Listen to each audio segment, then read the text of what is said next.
Okay, today's question is about how to prevent unnecessary breakdowns from occurring in your business. Some people tell me, of course there are unexpected things that you just can't plan for. Right, it's just part of life. Random, it's impossible to predict a lot of things. We couldn't predict the tearing down of the Berlin Wall, for example, back in 1991. Could not have predicted 9/11. Although some of us say we could have, but not really completely. Tons of things we just couldn't have predicted, right? Disease going out of control, or floods, weather patterns. So we just can't predict a lot of things in life. But there are predictable breakdowns that we can, or avoidable breakdowns that we can prevent. And I want to talk a little bit about that today, mostly because most people don't deal with it. Most business coaches tend not to deal with this, surprisingly, because they tend to operate at a more ethereal and perhaps leadership level. But I think this is an important thing to understand and discover and learn more about, and develop more wisdom as you grow. And you're all going to find your own style of dealing with breakdowns, or managing it, or preventing them. But what I'd say, the old adage that I tell people, it's my own adage perhaps, is that an ounce of planning will prevent tons of breakdowns. So an ounce, a little bit of planning, a little bit of forethought planning will almost always prevent a ton of breakdowns.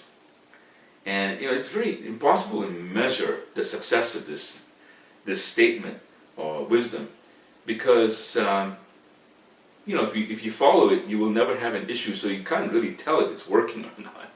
I guess the best measure of it would be that you don't have any breakdowns, or you don't have avoidable breakdowns. So what does planning look like? I've described planning in my other videos, how to create an objective and work backwards and create milestones, and there's a lot of mechanics behind it.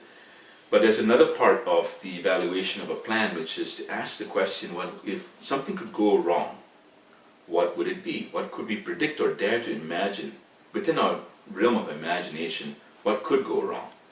And that's something you want to actually ask yourself, pretty often.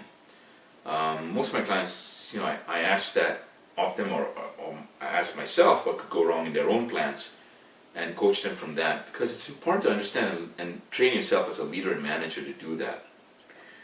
Because if you're not looking out ahead and looking to see what are the avoidable issues, then kind of like shame on you if things go wrong.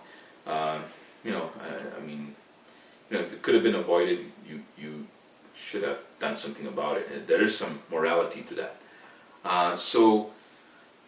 Asking the question it's a tool that I want to leave with you. What if anything could go wrong in this plan as you look at it?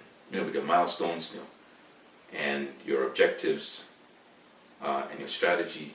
If something went wrong, what could it be? The other question asks, what are the assumptions that I'm making? And what if those assumptions are not true? How can I recover, or have a plan B or plan C, so that I don't have to do any last minute planning or replanning or refinement of the plan? Sometimes when a breakdown occurs, you don't have time to deal with stuff. You got to move almost instinctually. You may not have a lot of time to converse or think about it or reflect on it. So you want to try and think about it and reflect on it in advance rather than at the last minute. So I hope that makes a difference for you.